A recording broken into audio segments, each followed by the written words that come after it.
مہنگائی اور گورنمنٹ کی ٹیکس پالیسی کے خلاف ملک بھر کی تاجر تنظیمیں 28 اگست کو ہڑتال کا اعلان کر چکی ہیں۔ ہو سکتا ہے یہ ہڑتال ہو جائے، ہو سکتا ہے یہ ہڑتال رک بھی جائے۔ کیا آپ کو معلوم ہے یہ ہڑتال کیسے رک سکتی ہے؟ شہباز شریف یا مراد علی شاہ یا محمد اورنگزیب کے کہنے پر یہ ہڑتال نہیں رکے گی۔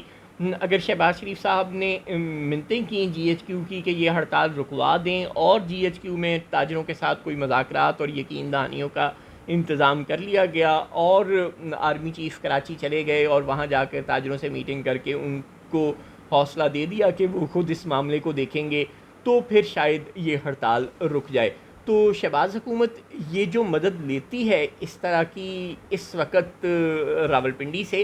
ایسی ہی مدد عمران خان صاحب اپنے دور حکومت میں راولپنڈی سے لیا کرتے تھے۔ پاکستان کے تمام وزرائے اعظم، چاہے وہ عمران خان ہوں، چاہے وہ بلاول بھٹو ہوں، چاہے وہ نواز شریف ہوں، چاہے وہ شہباز شریف ہوں، وہ چونکہ اپنی کریڈیبلٹی کھو چکے ہیں اور ان کی حکومت ان کے اپنے بس میں نہیں ہوتی، وہ پپٹس کی طرح کرسی پر بیٹھتے ہیں، لہٰذا جب کوئی ان کی اپنی جماعت کے لوگ، ان کے اپنے MNAs, MPAs یا تاجر یا کوئی بھی اور طبقہ جب ان کی بات نہیں سنتا، تو پھر وہ اس وقت کے آرمی چیف سے، ڈی جی آئی سے گزارش کرتے ہیں کہ آپ انٹروین کریں اور ان لوگوں کو منائیں۔ وہ جب بیچارے کیا کریں، وہ ملک و قوم کی بہتری چاہ رہے ہوتے ہیں اور وہ مجبوراً ان تاجروں سے، ان سیاستدانوں سے مذاکرات کرتے ہیں، میٹنگز کرتے ہیں، انہیں یقین دلاتے ہیں کہ کہتے ہیں چلو یار ایک موقع اور دے دو اس وقت کے وزیر اعظم کو، وہ بیچارے پھنسے ہوئے ہیں۔ تو وہ اگر ان کی بات مان لیتے ہیں اور وہ بحران ٹل جاتا ہے تو اس وقت تو شکریہ آرمی چیف کے نعرے لگ جاتے ہیں، لیکن جب وہ شکریہ D G I S I کے نعرے لگ جاتے ہیں، جب وہ لوگ اقتدار سے اتر جاتے ہیں، اپنی کرسی سے ہٹ جاتے ہیں، تو پھر ان کے ساتھ وہ ہو جو آج فیض صاحب کے ساتھ ہو رہا ہے۔ تو کیا آپ کو لگتا ہے کہ مستقبل میں اس طرح سے انٹروین کیا کریں گے راولپنڈی والے اسلام آباد کے معاملوں میں؟ مطلب یہ ٹھیک ہے، یہ دروازہ راولپنڈی نے خود کھولا ہے، لیکن بہرحال it makes a question mark کہ ہم دیکھتے ہیں کہ عمران خان صاحب کے زمانے میں عمران خان صاحب بار بار ناکام ہوتے رہے سعودی عرب کو، یو اے ای کو منانے میں، ان سے امداد لینے میں۔ ان کو یہ تک نہ منا سکے عمران خان کہ وہ اپنے جو پیسے ہیں وہ ہمارے بینکوں میں رکھوا دیں سال ڈیڑھ سال کے لیے تاکہ ہمارے فارن کرنسی ریزروز گرے نہ۔ مجبوراً جنرل باجوہ کو جانا پڑا جدہ اور ابو ظہبی، اور ان وہاں کے حکمرانوں کو جنرل باجوہ منانے میں کامیاب ہوئے۔ اب آپ یہ سیاسی کردار ہے نا، اب آپ جنرل باجوہ کی ریٹائرمنٹ کے بعد ان کا احتساب شروع کر دیں، آپ کہیں جنرل باجوہ نے یہ کام کیوں کیا؟ اچھا اگر وہ یہ کام نہ کرتے تو پھر پاکستان ڈیفالٹ کر جاتا ہے عمران خان کے دور میں۔ پھر آج جو عمران خان کا مقام ہے، آج جس طرح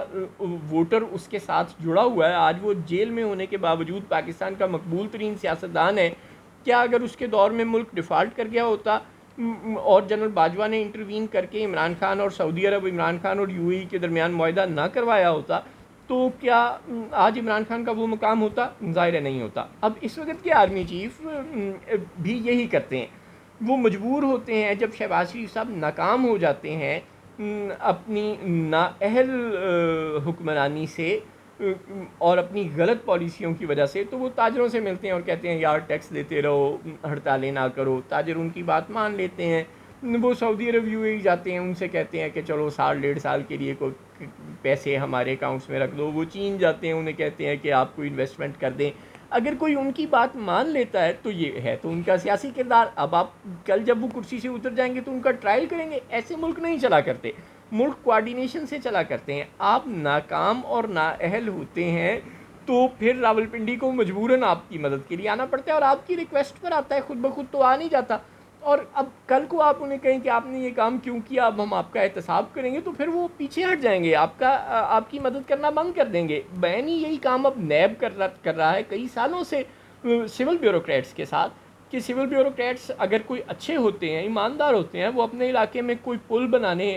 کی منظوری لے لیتے ہیں، کسی ہاسپٹل کی ایکسٹینشن کا پروجیکٹ پکڑ لیتے ہیں،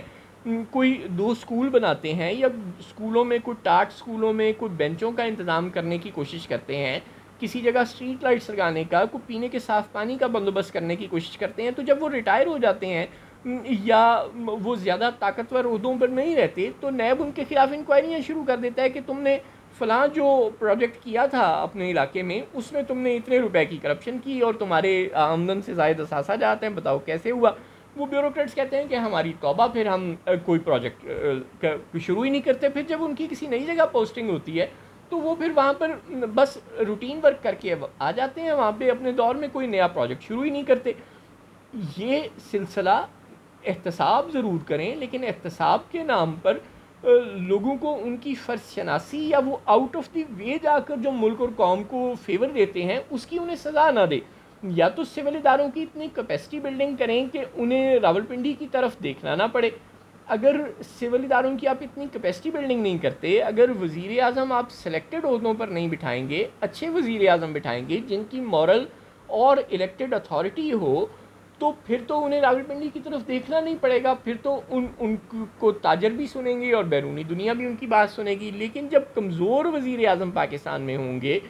جن کے متعلق سعودی عرب کو، یو اے ای کو، چین کو، آئی ایم ایف کو یہ یقین ہی نہیں ہوگا کہ وہ کل کرسی پر ہیں یا نہیں، جن کے متعلق تاجروں کو یہ یقین ہی نہیں ہوگا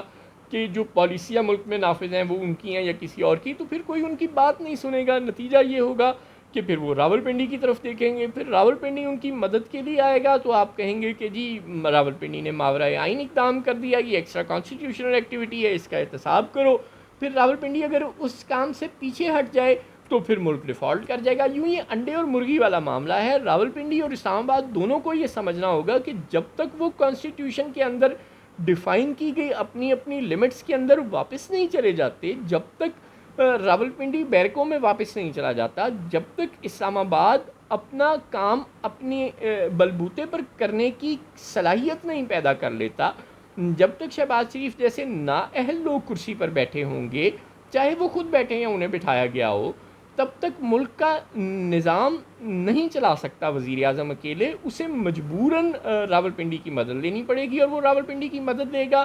تو پھر راولپنڈی کے ساتھ وہی ہو جو آج فیض حمید کے ساتھ ہو رہا ہے، تو پھر راولپنڈی مدد سے ہاتھ کھینچ لے گا۔ یوں یہ انڈے اور مرغی والا کھیل پاکستان کو ڈیفالٹ کی طرف لے جا سکتا ہے، کسی اس سے بھی زیادہ مشکل صورتحال کی طرف لے جا سکتا ہے، اور اس کا صرف اور صرف ایک ہی حل ہے اس صورتحال کو ایوائڈ کرنے کا، کہ سب اپنی اپنی کانسٹیٹیوشنل لمٹس میں چلے جائیں۔ لیکن کیا آپ کو لگتا ہے کہ کوئی اس ہوش مندی کا مظاہرہ کرنے پر تیار ہے اس وقت؟ میرے والوں تو بالکل نہ ہی سمجھو۔